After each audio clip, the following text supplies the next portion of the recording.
Hello everybody, hope you're doing well today. Thank you for dropping by, and I sure appreciate you watching these videos, and I hope you're having a lot of fun with it.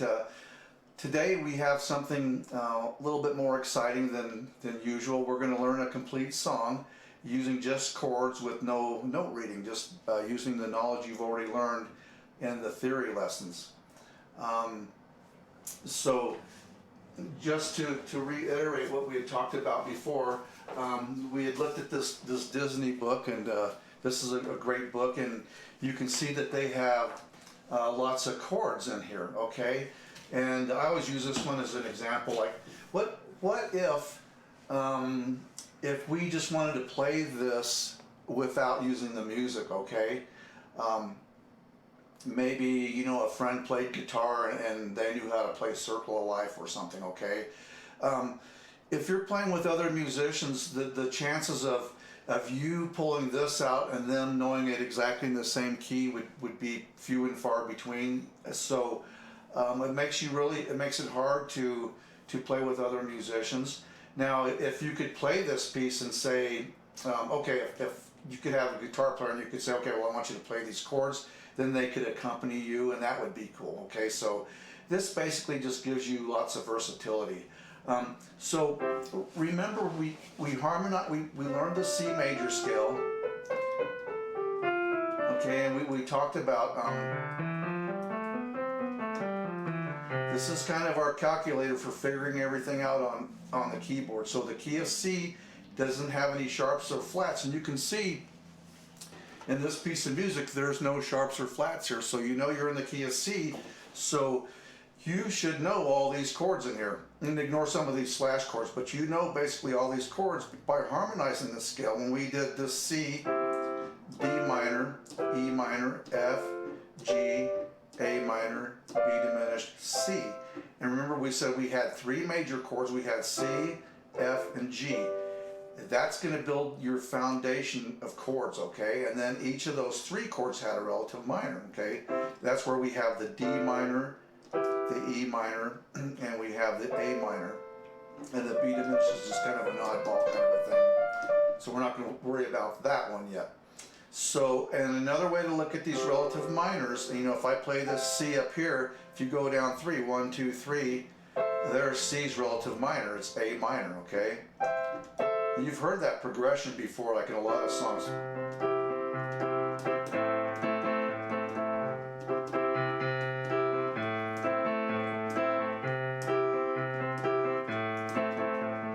Everybody's doing a brand new dance now. Come on, baby, do locomotion. Okay, see, that just popped into my head right out of nowhere. So you can see where that comes in, okay? And then, so you have to remember C's relative minor, this is the A minor. Okay, then, so right off the bat, then you can see we have C, A minor, then there's a D minor. Well, D minor is the relative minor to F. So again, if we go C, D minor, E minor, F, if you count down 3, 1, 2, 3, well, there's that D minor that's in this song. You can see they just didn't pull that chord out of thin air, okay? And then here's our G, which is the 5 chord, okay? Then C is 1. We should do this real quick too. Remember when we were talking about giving the scale numbers 1, 2, 3, 4, 5, 6, 7, 8. We could call the C chord 1, okay? And we could call the A minor the 6 minor, 1, 2, 3, 4, 5, 6, and it's a minor, 6 minor. You could call it that way if you wanted to. A lot of musicians do so. But just for now, just a piece of information as far as that goes. So I'm not seeing, we do have some off chords, like, okay, and I actually had brought this up in the theory lesson. Look at, here's that B flat, okay? So if we were playing, I would say, okay, it's in the key of C, and there is a B flat that's an off chord that's in there, okay? So say for example, I could just go through these chords. Here's the A minor up here. Now we have a D minor, and I'm going to go oompa rhythm, 3, 4, okay? Now up to my G.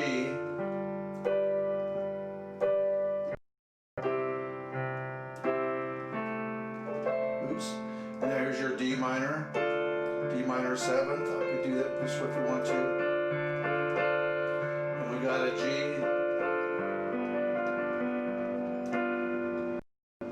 From the moment we arrived on this planet, flipping into the sun.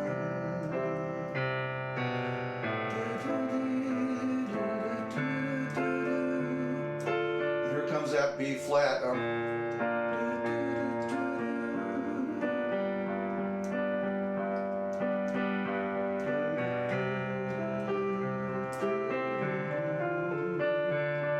Okay, so on it goes, and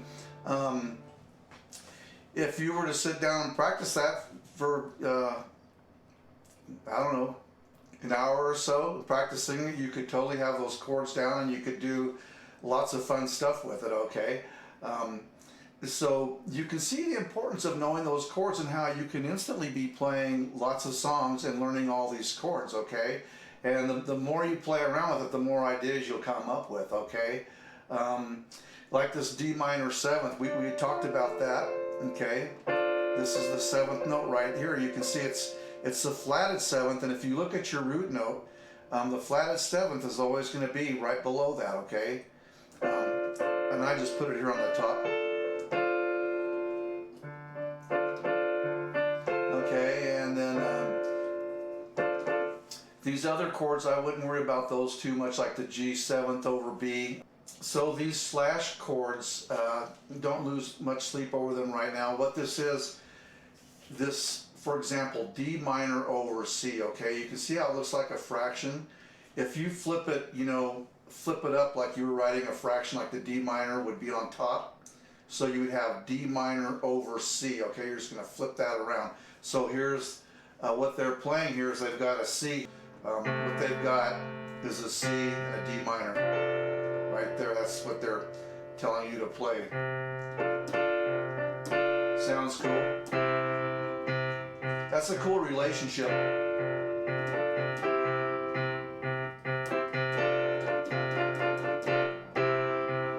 But that's the chord D minor over C. Let's look at this one here. G 7th over B. Okay, we haven't learned a G 7th yet, so let's just play what we know. Let's do a G over B, okay? C, D, E, F, G. There's your G chord. G over B, and here's a B note right here. Okay? So that's a G over B, okay? And the B flat. So when it comes to the B flat and the B chords, let's talk about a couple things there.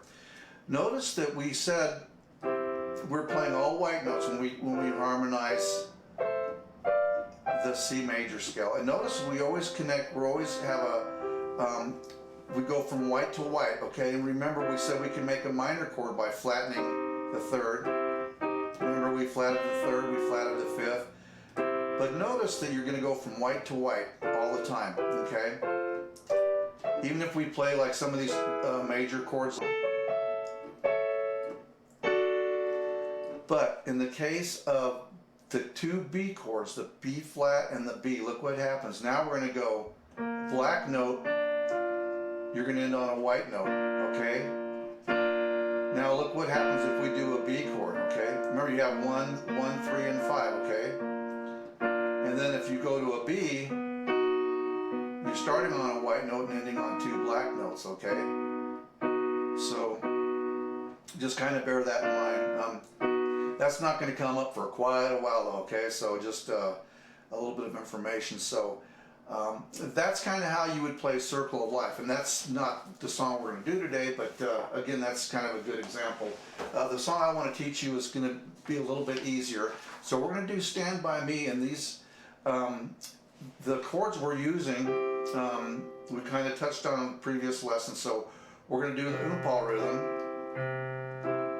So you have 2 measures on C, 2 measures on the A minor. See, I'm going to, instead of going here and all the way up here, we're going to go C, you're going to go 2 to the left to your A minor, then 2 to the left, then to the F, or to the G. Okay, and it does the G for a measure, okay? Now these lyrics, you can get these lead sheets from Ultimate Guitar Tab. You can find songs that have chords. You look for songs in the key of C, and you could sit down and play those and accompany yourself on them. When the night is come and the land is dark and the moon is the only light we see,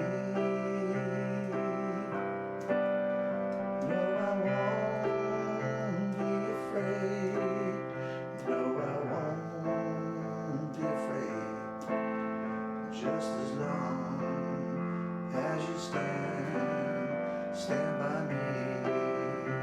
So darling, darling, stand by me. Won't you stand by me? Okay, so it's pretty much all there is to it.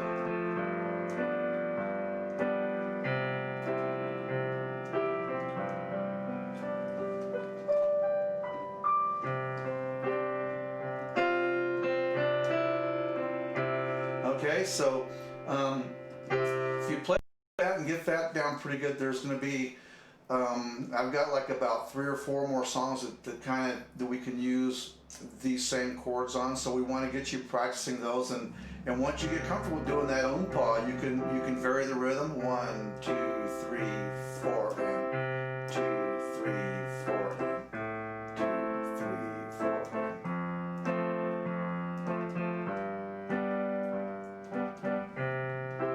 Or you go 1, 2, and 3, and 4. 1, 2, and 3, and 4. Okay, so any combination you can come up with. So you're thinking 1 and 2 and 3 and 4 and 1 and 2 and 3 and 4. 2 and 3 and 4 and 1, 2. Okay, just any combination you feel comfortable with right now is great. Don't overthink it. That's what I always tell my guitar students, like with your rhythm. You know, just break it down into 8 notes, and as you play it, keep it very simple at first until you're really comfortable with that, and then, you know, you can add let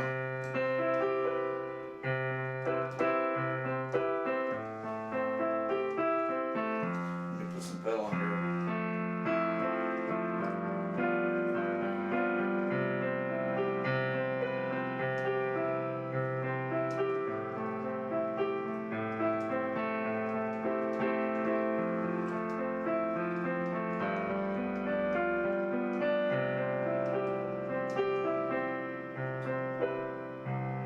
Okay, so that's just adding that major 7th to each of the chords. Okay, kind of a fun thing to do. But again, not to overly complicate it to what you want to do, and especially it's helpful if you can sing. This would be a great exercise just to keep that basic rhythm. Okay. And then see if you can sing along with it. And again, if you have a guitar player, they could follow along. I'm actually going to put this, I'll have this on the website. And also you can see that these marks here, the 1, 2, 3, 4, 1, 2, 3, 4, those are telling you the measures.